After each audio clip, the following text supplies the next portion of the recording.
Hello, and welcome to my show. So, I'm firstly going to just do a brief introduction because I am going to be doing a live podcast interview with a very beautiful lady, an energy healer, very soon. That is coming up. So, firstly, I thought I would just go into telling you all about what's happening right now in the world of Terry Messenger. We are just about to go lift off for getting people to come into their zone of genius and creating epic coaches, healers, and leaders through world-class modalities and my mastermind team, which will launch your legacy. So we have that coming up next week. So if you want information, let me know, DM me. However, today, speaking of the zone of genius, I've got a lady, a gorgeous lady, and she is young. She is an energy healer. She does lots of divine work with people, and I'm going to bring her on. So with no further ado, let's just get straight into it, you guys. And I usually like to go bippity boppity boo. Where are you? And there she is. Hello there, gorgeous. Here I am. I'm just wondering about your camera. Maybe you could sit back a little so we can see all of you, or we can't see your Elton John t-shirt, which is a terrible shame, but that's okay. Let me I need to raise the level of the camera a little bit. Okay, is that better? Okay, and while you're doing that, I'm just getting the sun out of my own eyes. So morning time here and over on the other side of the world. It is US.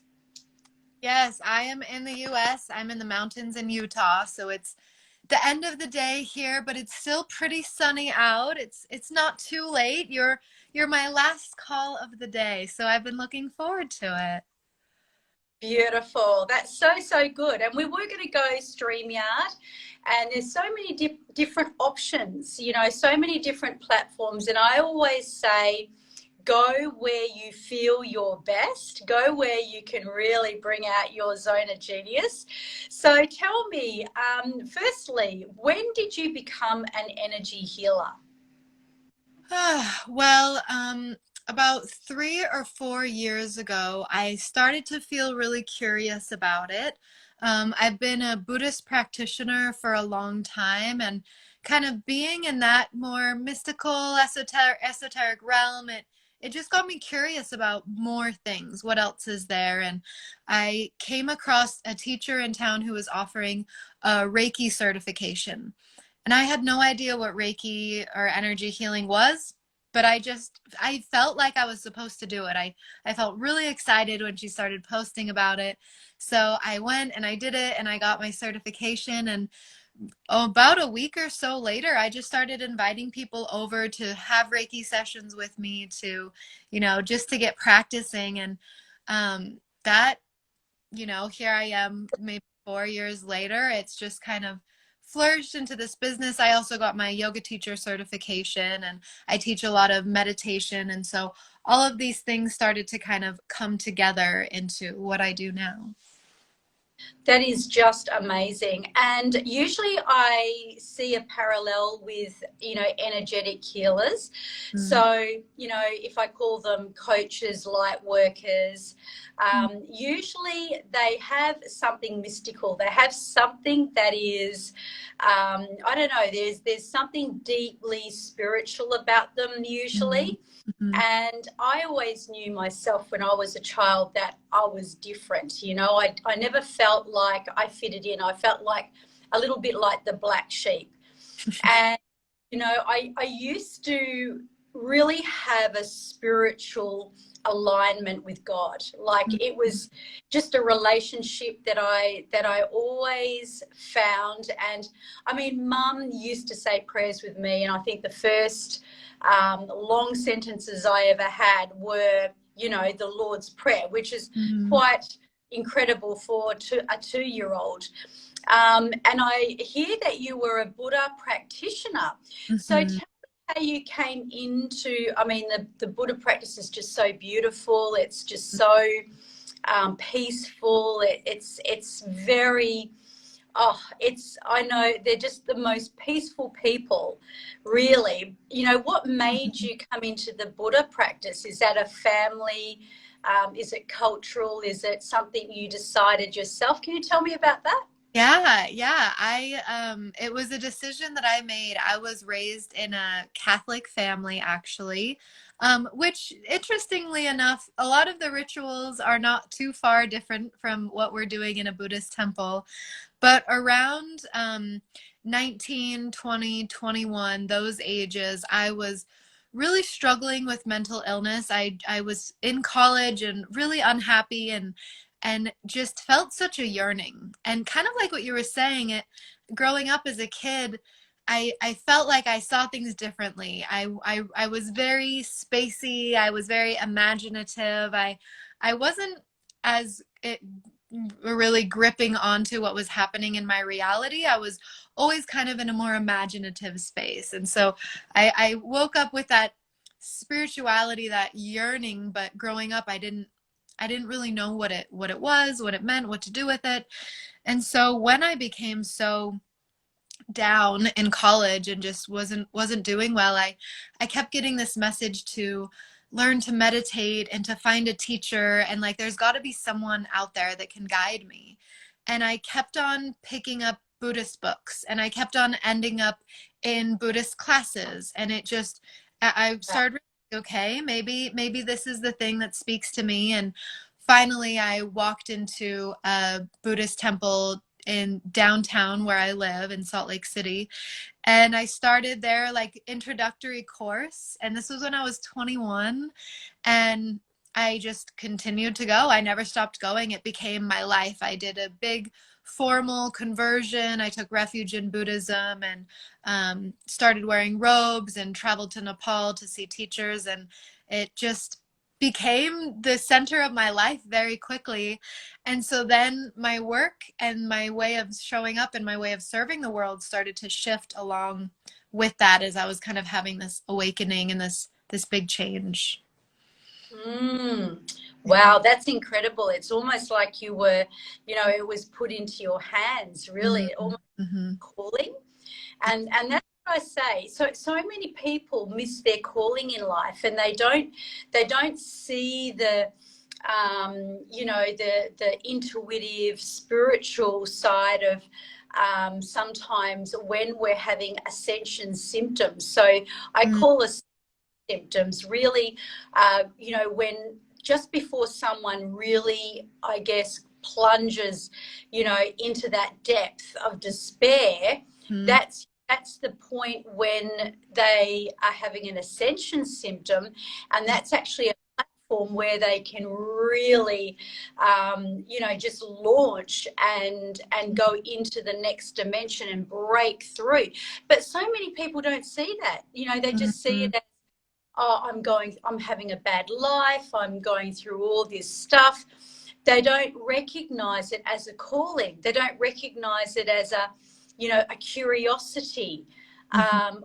I wonder what it is that, you know, I'm going to be, that I need to do now. So, you know, processing, where did you learn the art of the processing? Because the processing your emotions, if the world processed their emotions, Mm-hmm. their only depression and sadness would really be their ascension symptoms. Mm-hmm. That's call it. So, you know, that is that big, like a boomerang. You got to go right back before you shoot Uh-huh. forward, right? And Yeah. And I'll just say one of the recent ascension symptoms that I had myself, because once I became a practitioner in 2006, you know, life was really different because I learned how to deal with life, you know, and it was different to the way it was before, because before, if something happened to me, I'd just spiral and I wouldn't really have to get out of it. And I would just feel like that was my lot in life, you know, and then somehow, you know, like Anthony Robbins says, we can't stay in the same state forever. So I just shift states and then I'd spiral again. And this was just my life until I actually found out, hey, hang on a minute, there is a way to move forward very, very quickly. We don't have to be stuck, right? However, my life from that point was so much better, even through some of the hugest, darkest challenges. I was able to really come through so much easier, which was great, including, you know, I mean, a life and death situation with one of my own children.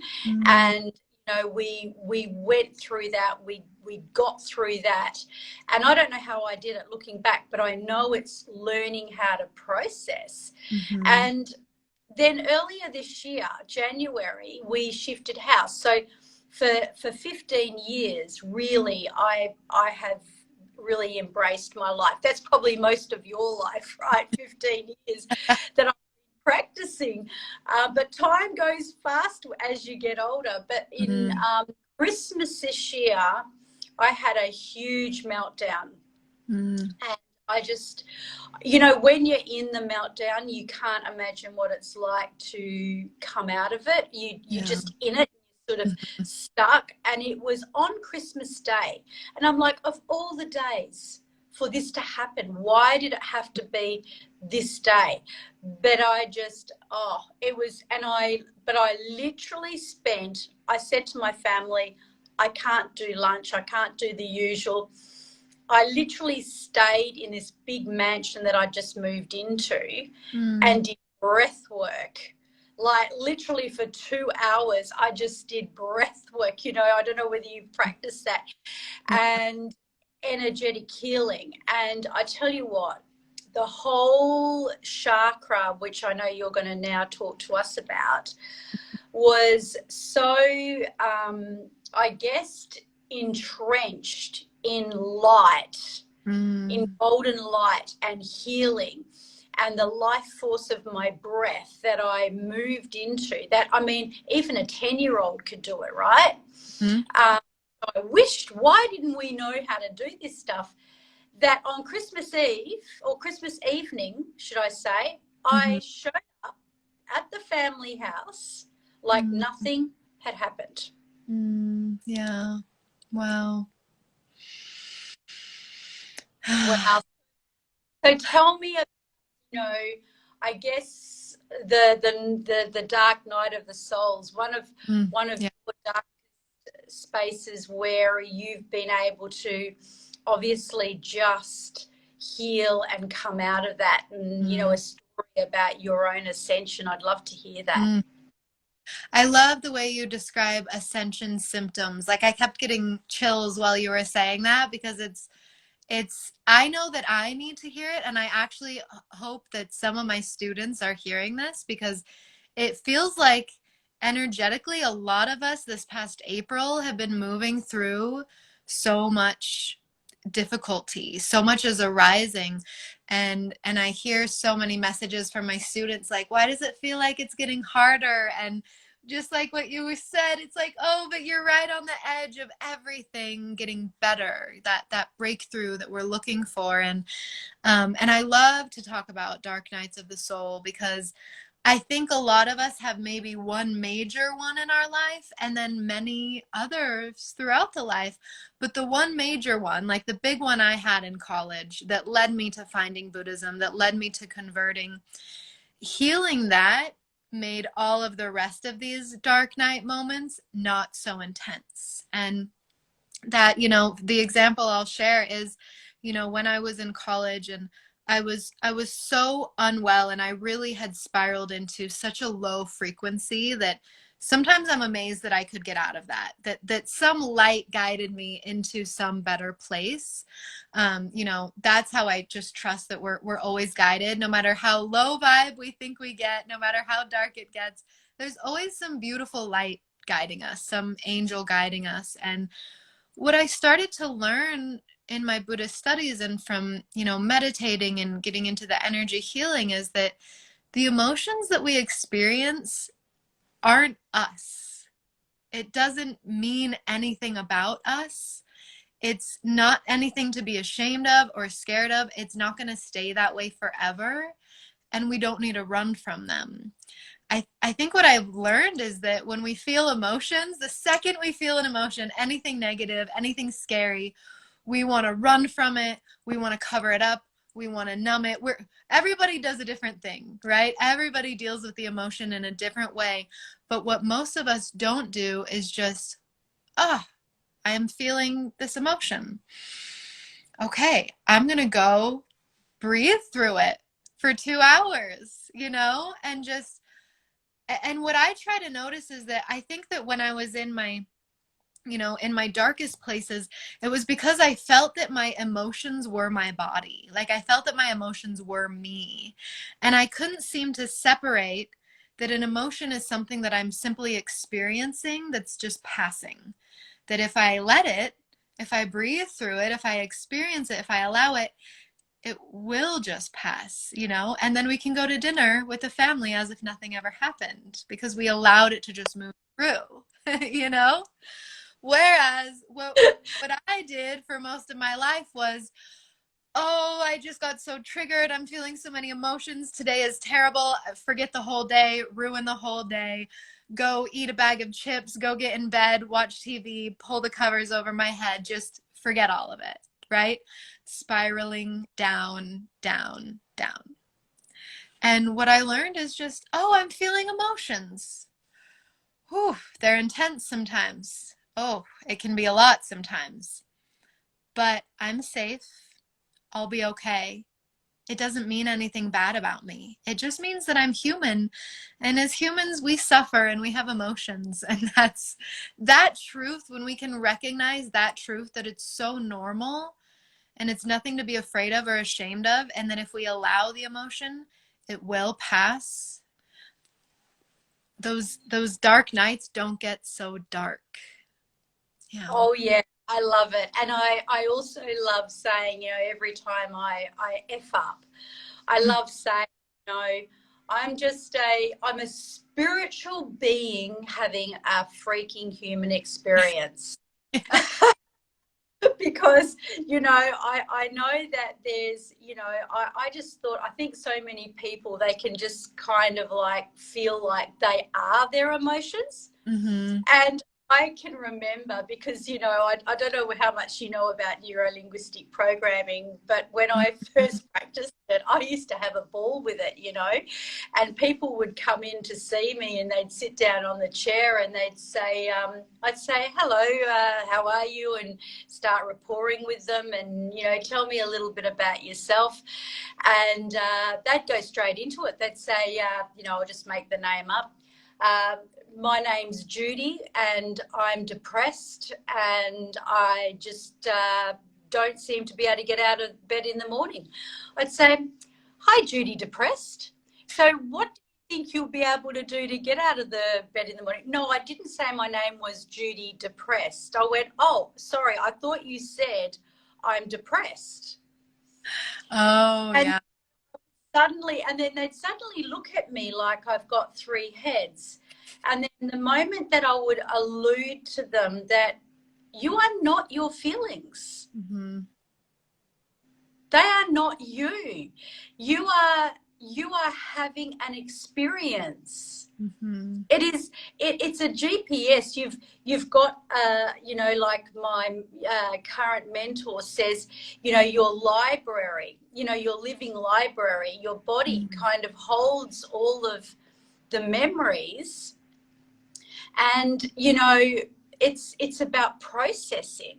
Mm-hmm. But You know so much about the chakras, and also I just want to go back a little bit to this month and what's happening in this month, because a lot of the energy healers are saying that, you know, there's a lot of turmoil happening, and Mm-hmm.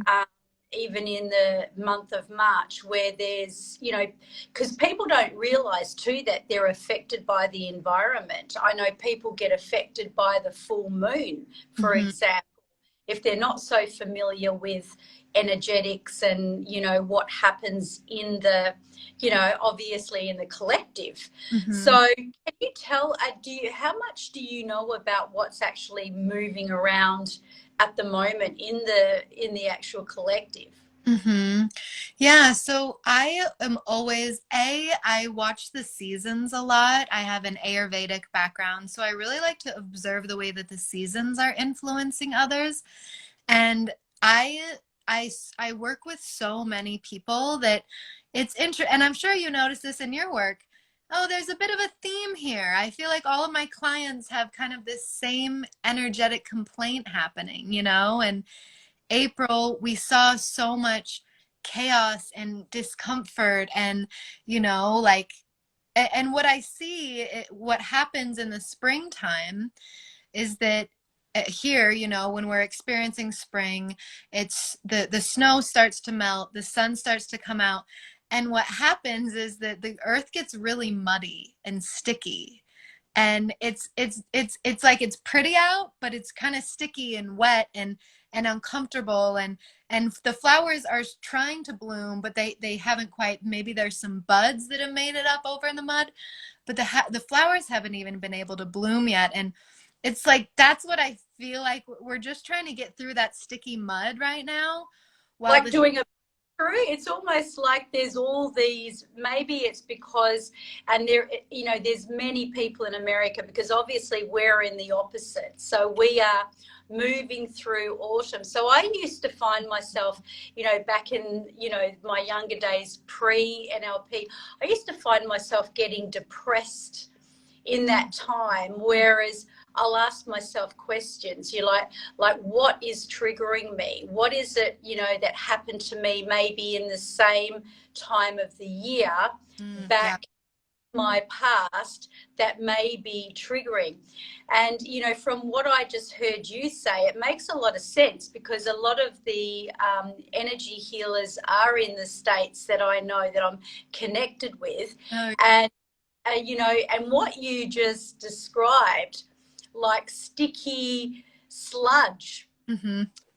you know, even though you didn't use the word sludge, I know that kind of sludge is like almost a representation of, you know, releasing the sludge from our body, releasing all of the old patterns and the old karmic wounds and all this stuff, and actually becoming aware. And it sounds like, because there's so many empaths, where you're saying that the flowers are trying to bloom, because I mean, let's face it, in the metaphorical world, even in the Bible, and, you know, in the spiritual realms, everything is about metaphor, right?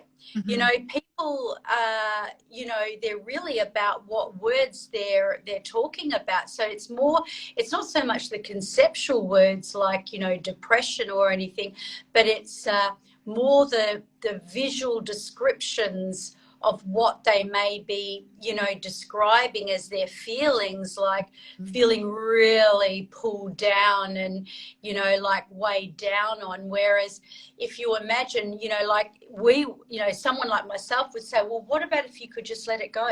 What if you could just, you know, lift it and release it so Mm-hmm. you can feel light?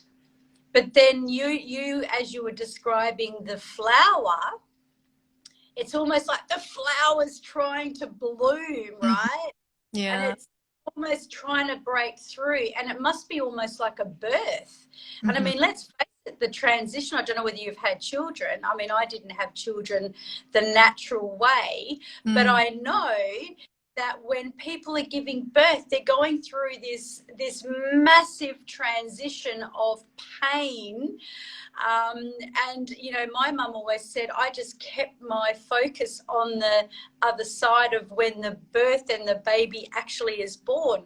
So, Mm, you know, that flower budding, it's like going through that transition. So if there's all this turmoil, this is what I'm seeing, because I'm more in that hypnotherapy kind of mhm. metaphoric, symbolic kind of thing. So how does someone, you know, go about perhaps a session with you, typically where they may come to see you Mhm. and you're helping them to release through the chakras? Can Mhm. you describe some of, you know, the work that you do, and the examples and how that works when you're just clearing energy Yeah. from your clients? Yeah. So there's a couple of angles that I like to take.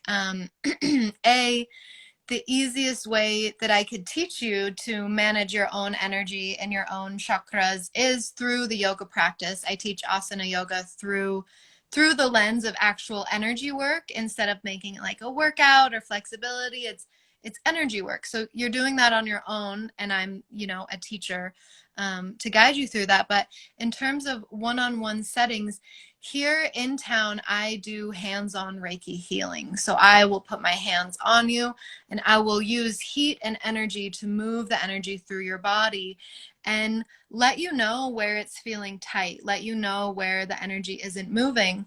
And depending on which chakra is having these imbalances, we can uncover what might be underneath that. So maybe I'm feeling a lot like emptiness in the feet. We're not very grounded. We need to get more grounded, maybe spend time with the earth, maybe look at what you're eating, maybe look at your environment, or say that I'm feeling a lot of energy here around the throat, tightness, density, things aren't flowing. What are you not speaking? Is there a truth that you're holding back? Did you not stand up for yourself? Do you not have authority over yourself? Do you not have faith? You know, there's so many ways that I can start analyzing my students based on what I'm seeing in their chakras. And so in my hands-on space, I can just directly work with that energy and move through it. And then in the other option, I have three specific ways is I read the Akashic Records. So if you can't come and see me in person, I can open your Akashic Records and we can see where something might be stunting your energetic growth right now, and we can just ask for healing in that moment through the records, unwinding different things that might be happening in the different chakras. Again, if I see that there's a wound behind your heart, or if I even see someone related to that wound, then we can see here's the constriction. Let's do some unwinding there. We can work very quickly in the realm of the Akashic Records, which I love. But my favorite thing is the program I was telling you about, Sanctuary. It's a 14-week group coaching and healing experience. So every week we're spending 2 weeks diving deep into the immersion of each chakra and learning about the information. I give you lots of assignments, meditations, energy work, and also just actual like hands-on self-development work that helps the chakras. It's not just all energy visualizing. You know, if you're trying to get grounded and your home is a mess and you're eating poorly and you're not sleeping at all, there's no amount of energy work that I can do that's going to heal that. So there's also action steps we have to take to also heal the chakras. So we start with our yoga and meditation, then we get into more of the one-on-one work that I offer. So I do it one-on-one, and then I also do it in group setting because I love watching young women supporting each other as they grow. That's amazing. That's so good. I love this reading of the Akashic Records. Can you explain that? You know, some Mhm. people may not even Yeah. understand what that's about. So, like, how do you do that? Like, what Mhm. do you do? Um, what's the process in that? Yeah. The Akashic Records are definitely a unique modality, because the idea is that all of our souls have a library of past, present, and future lifetimes, and it's all held in what in Sanskrit we call the Akash, the space, the ether that's around us. So everybody can actually open their Akashic Records or the Akashic Records and ask for guidance, ask for wisdom, ask for anything. Now, I have just done a lot of trainings and attunements and a lot of work in channeling the Akashic Records. So basically, what I do, if we were going to do a reading, I would ask permission to use your name to open your soul's records. I would guide us into a nice little guided meditation. We ask for a pillar of light to come activate all of the chakras so that we can move into that more subtle realm together. And then I use a prayer with your name to ask permission to open your records. And then once we're in there, we get to ask questions. We look for guidance. I am a more visual reader. Everybody reads in their own unique ways, but usually once I open the records, I am just seeing visions of your life or symbols of your life, metaphors around your life that are supportive to specifically what you're going through right now. And I like to keep things pretty focused on this lifetime. But if something from a past lifetime is influencing you now, we'll get right into that so that we can clear it and release it and leave your energy feeling more cleared afterwards.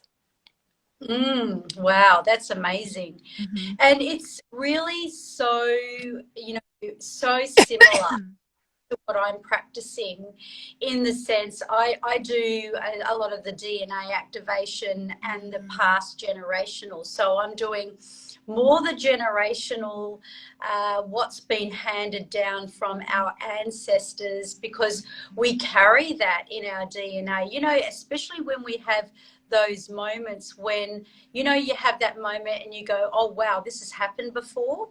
Mm-hmm. And suddenly everything's familiar. Mm-hmm. And you recognize that it could have been from an ancestor. And it's the same with our patterns. Mm-hmm. We can be really dealing with patterns. Like, I was carrying a pattern of shame, and and shame and guilt. And sometimes I would, what it's like when people are carrying shame and guilt, they, most of the time they're not actually guilty. It's just what, they're just carrying that guilt, and they feel guilty, or they'll attach blame to themselves or guilt. And this was really a wound I was carrying. And when I did some real deep work, when I first was doing my master's, I was over in Sydney because I'm in Perth here.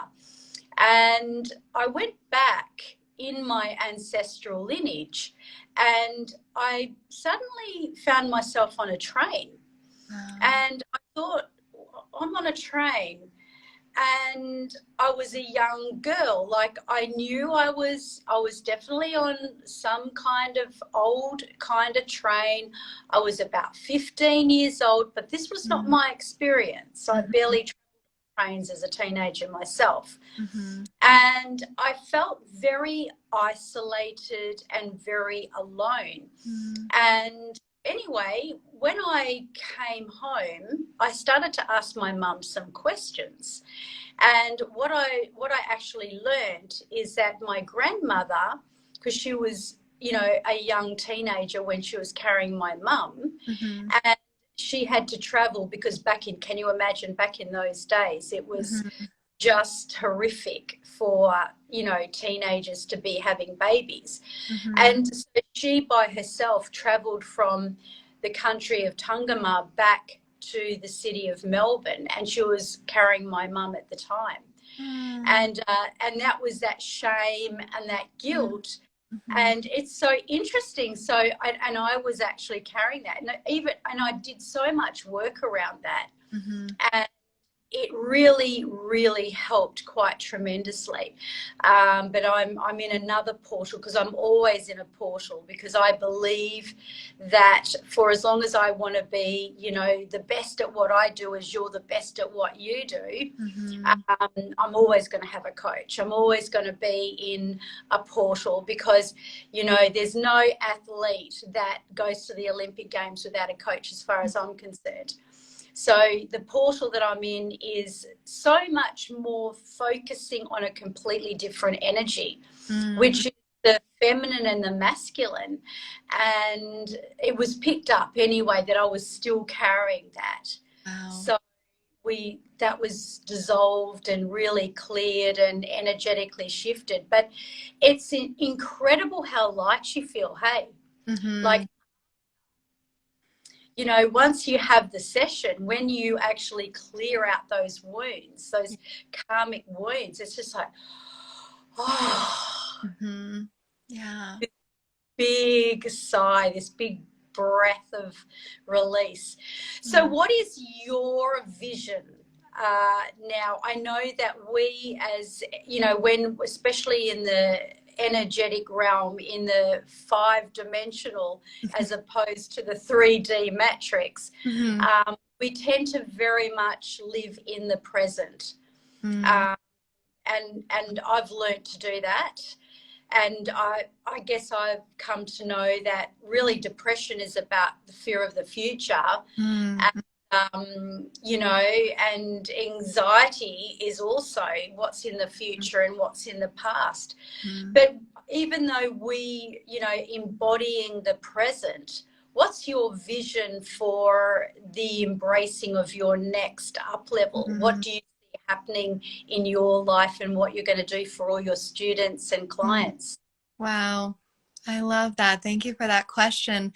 You know, this is such a beautiful question. And I think we actually touched on this the last time we chatted, that for so long I have been helping just young girls just heal, just be on the healing path, work on their healing, and do that. And it's been amazing. And I have such amazing students who have healed so much, and they're becoming these empowered young women who now want to be healers, want to be guides, want to be teachers. And suddenly I'm feeling this pull of like, okay, we're all healing now.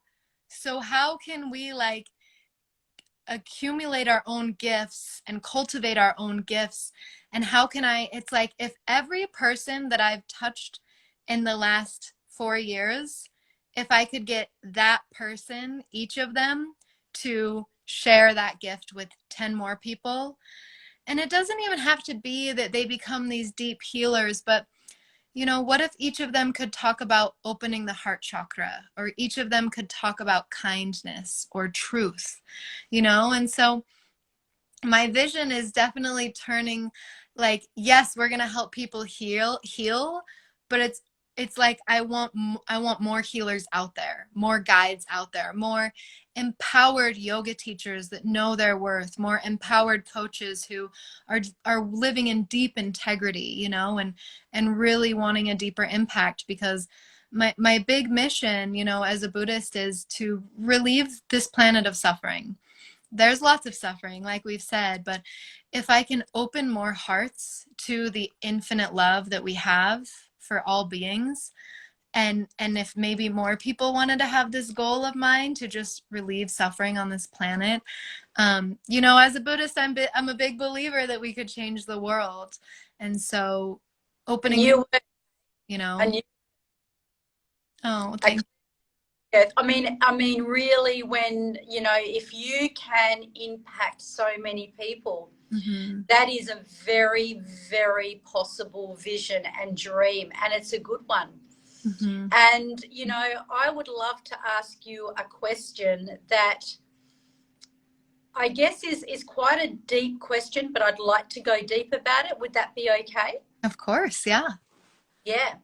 So you really have that yearning, because you're a young person and Mm-hmm. you've come a long way very quickly Mm-hmm. in what you do. And now you're a teacher, and you're an energy healer, and you've got so much and this vision to actually impart to other people, not just so you can heal them, but so you can heal, so that can really spread wide to the world. Mm-hmm. Why is that so important to you? Yeah. You know, it's interesting. The first thing that comes to mind is A, being reminded of my own suffering. But B, I think of my little sisters that I have who are my world. And they were raised with the world in their pocket, right? And the phone that they got when they were too young to have a phone. I didn't have that experience, And so watching these young girls with these phones where A, they can learn about just about anything, which is really, really cool.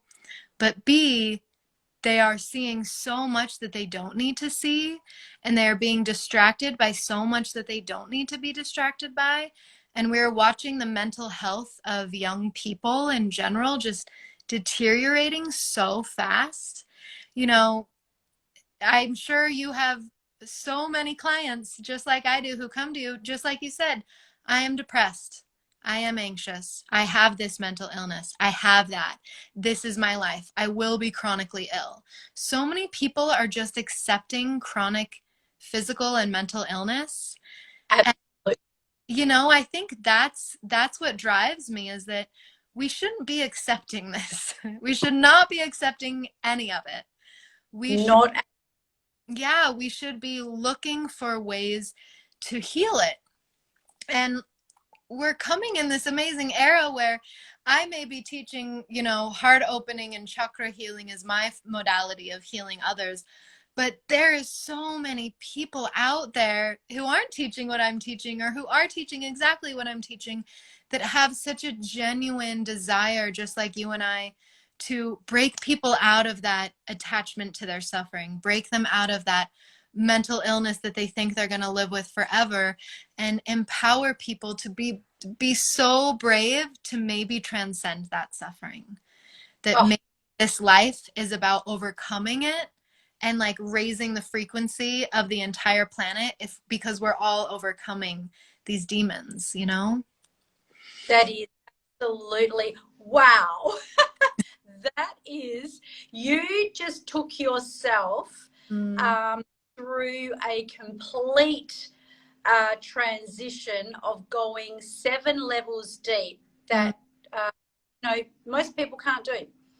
I have to ask you another question. You found your why, girl. You're going to go a long, long way, oh, and thank so your why and what you stand for is just so incredibly deep. you. Mm, And this, Anthony Robbins says, when you know your why, when your why is so big, the how's just going to take care of its freaking self. yes. And I love what you said about, people that, they claim their sickness. They're almost claiming it, aren't they? I Yeah. mean, why not claim your freedom? Why not claim your health? Why Mm-hmm. not claim your right to be rich? Claim your right to be happy. Mm-hmm. People say, I've got adrenal fatigue, or I've got chronic fatigue, or I've got arthritis, or, Mm-hmm. they're speaking all this crap into their lives. And Mm-hmm. I totally agree with you that, why not heal it? Mm-hmm. Because it's absolutely possible. I mean, if you were born from absolutely diddly squat in your mother's womb Mm-hmm. and you evolved, it's an absolute miracle. Uh-huh. And then you can cut yourself and your skin can heal, your Mm-hmm. hair will grow, your heart is flowing of its own accord. Why on earth, what makes you think for 1 minute that you cannot heal yourself? Yeah. Yeah. Yes. And that is the message I am trying to get across all the time. Yeah. Yeah, we Well, can heal ourselves. Absolutely. And I hope that through my lifetime I can influence enough people to not only believe it, but to fully embody it and then teach others. Absolutely. Well, I've absolutely loved this call. Mm, And while we're here on Instagram, it will go to my podcast. It'll flow out there and onto my website. mm, And maybe you may have a story that you want to share, a zone of genius, just like Jane, and you want to share that with the world, and you can DM me, or you can go to my website, terrymessenger.com. Where will people find you, Jane, if they want to contact? We're going to put a link in the podcast so that people can come directly to you, but where is the best place to find you? Yeah, find me on Instagram at Jane of 801 is my Instagram. And then Jane Lyon, JaneLyon.me, JaneLyon.me is my website where you can download meditations, grab my freebies, learn more about the work. It's all there. And I would love to hear from you if you were interested. Find me on Instagram, send me a DM. I love connecting with any listeners, anyone who vibes with my message. I would be so excited to hear from you. Yeah. Oh, yeah, you're very vibey, girl. You're very vibey. I love it. Absolutely. Oh, thank you, Terry. Yeah, thank you. And, have a fabulous evening. And yeah, go get the world, because you've got a big heart and a huge vision and message. Mm. So, blessings, and talk to you soon. Thank you so much, Terry. Blessings. Have a beautiful day. Bye, everybody. Thank